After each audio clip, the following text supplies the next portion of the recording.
Hello, you deep space vindaloos. I'm LunaDandy. And I'm Dandy.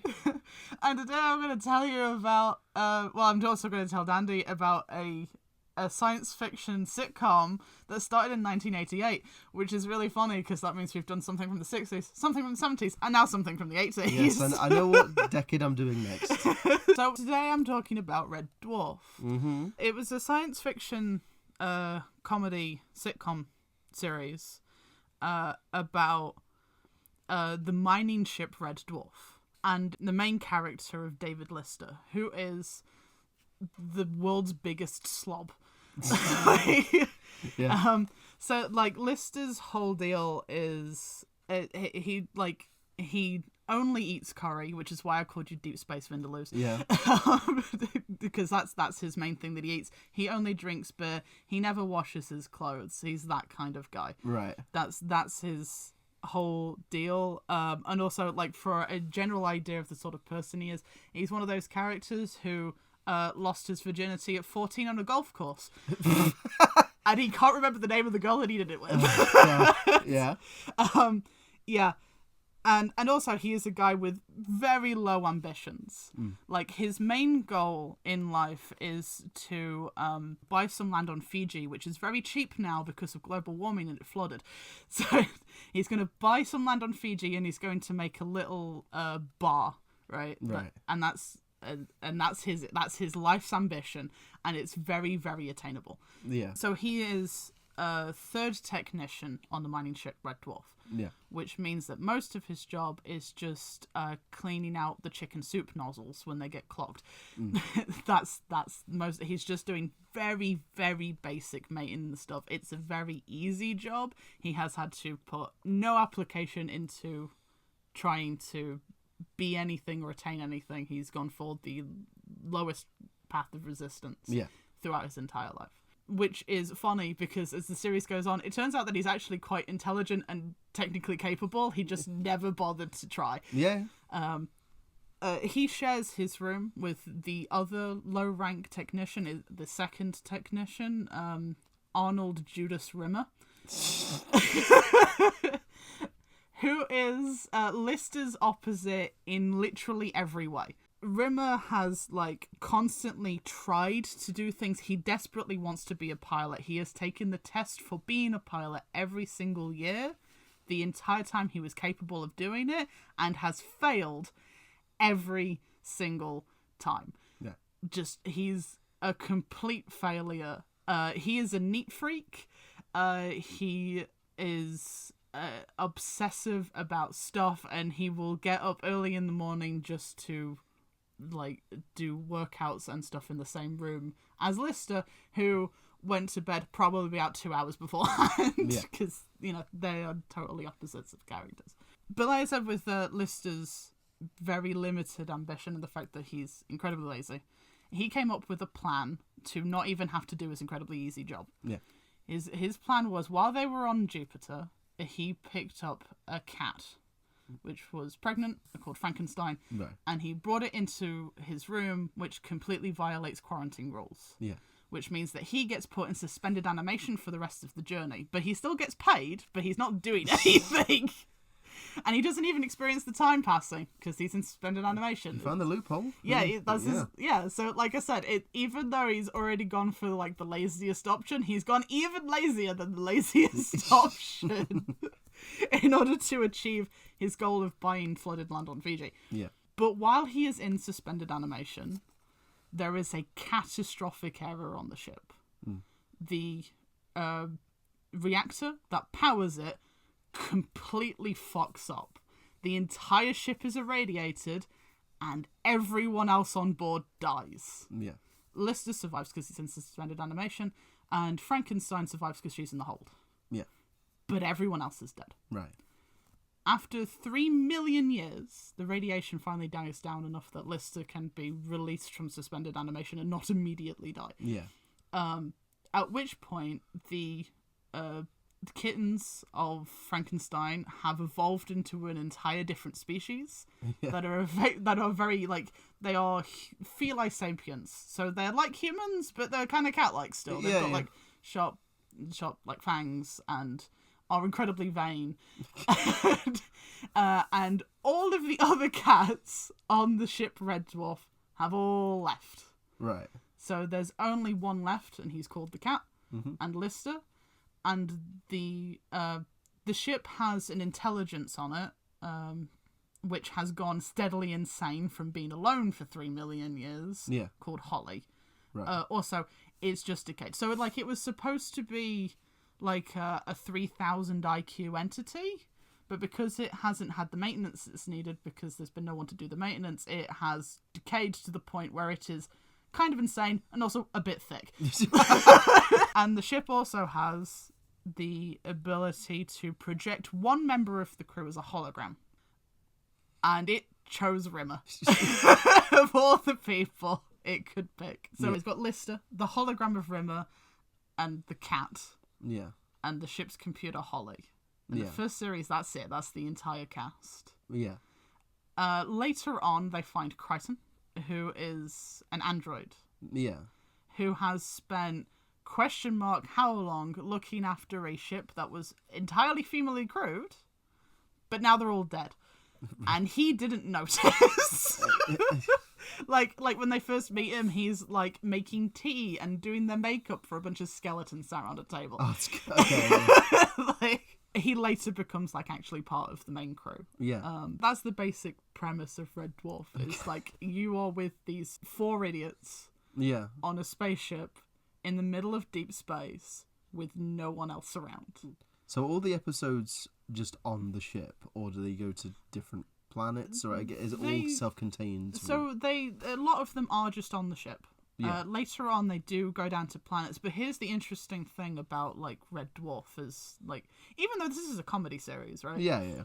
The basic universe idea with Red Dwarf is they only ever come across other things made by humans. Right. There are no aliens in this universe. Yeah. There's occasionally bacteria. That's as far as... There is no sentient life out there. Yeah. Everything comes from Earth. Yeah. Everything they find comes from Earth. So they play with some really interesting science fiction concepts in there. Like there's the space colony that's just a prison, right? Right. Which has a karma field. So everything you do to something gets done to you. Okay. The way that it's demonstrated is that Lister sets fire to a bed sheet. Yeah. And it immediately sets fire to his coat because he tried to arson, so the arson gets done to him. And there's like the polymorph, which is a life form that was created that takes the form of random objects. Yeah. It's like a mimic, but extra. Yeah, sure. Which is probably just a budget thing, because it wasn't a very high budget Well, I was show. thinking, is it one of those, was it always kind of cheap, or was it literally, it got more, a bit more it money? was always cheap. There's like cool models and stuff, but all of it is clearly like, because it was made by the BBC originally. Yeah. So a lot of it is, very early Doctor Who levels of, I built this! And the alien this episode is going to be a beach ball, don't question it! Oh yeah. Well, not alien, but the monster, the bad guy, whatever. Yeah. But yeah, it's like, it's a really depressing universe when you think about it, because humanity went out into the stars and found out they were alone. Oh yeah. There's no one else. And this is a comedy series. Yeah, and it's also quite nihilistic Yeah. in how everyone is just dead. Everyone's, yeah. There's not a bright future whatsoever. No, so the cats, the feli sapiens, yeah. When they left Red Dwarf, they were looking for the heaven place, right? Because like the story got passed down from Frankenstein of like where Lister was going to take them. Yeah. So it gets corrupted. Oh, is it like time. it meant to be a utopia kind of? Yeah. Like Fiji, that Lister was talking about. Like that's the utopia that the cats are searching for. Yeah. Because now it's a religious thing. Yeah. But the moment that the cats leave, like there's 2 different ships that were at war with each other, and they go different ways, and one of them immediately crashes into a star and everybody on it dies.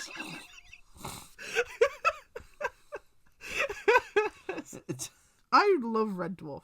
It's like this grand space story that is also very not grand. Well, yeah.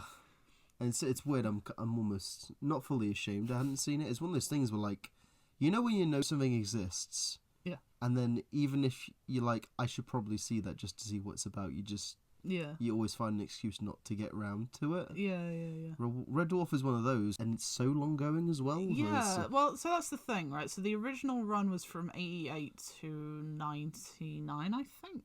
Okay. That sort of era, and then it was rebooted later on with the same cast.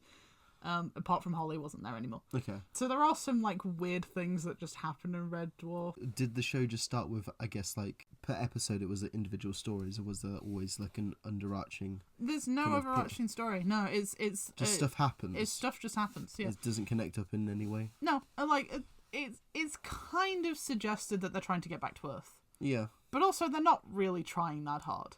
Because they're 3 million years away from And Earth. also, is it suggested Earth is even, in this universe, you've established that Earth is even okay after that long?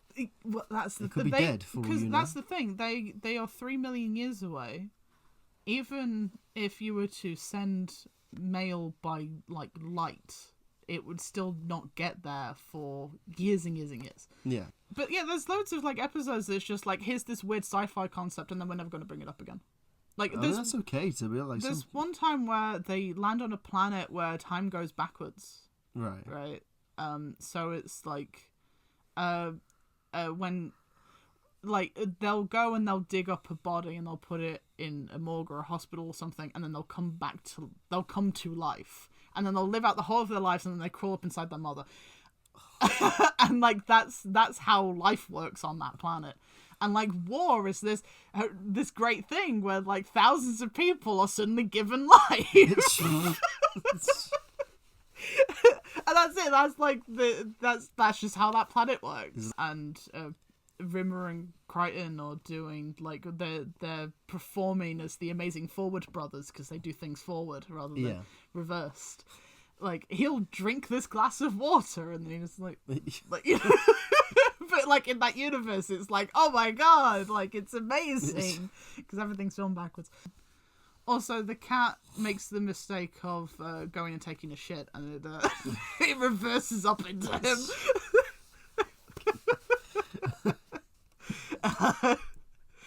But that's it. Like the whole show is like that, where it's just like, here's this weird concept, and now we're gonna do jokes with it, and then we're just gonna leave.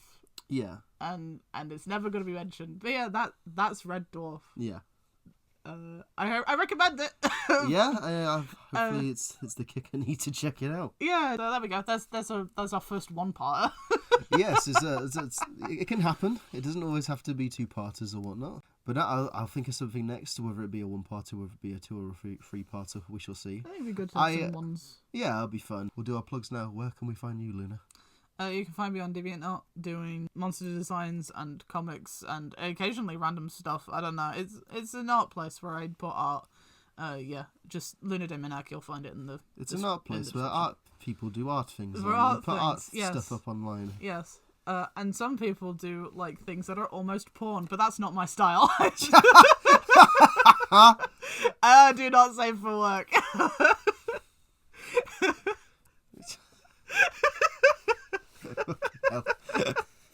Dandy, where can people find you?